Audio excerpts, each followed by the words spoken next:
এক ভাইয়া কমেন্ট করেছে ভাইয়া লামিয়া নামটি লেখার জন্য। তো আমি লামিয়া লিখব।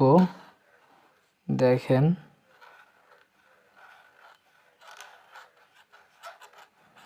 কি ভাইয়া, লামিয়া কি তোমার জিএফ এর নাম নাকি?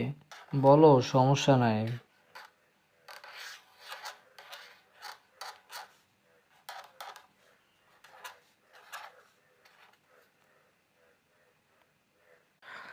আপনাদের পছন্দের নাম থাকলে অবশ্যই কমেন্ট করবেন, আমি যথাযথ লিখে দেওয়ার চেষ্টা করব।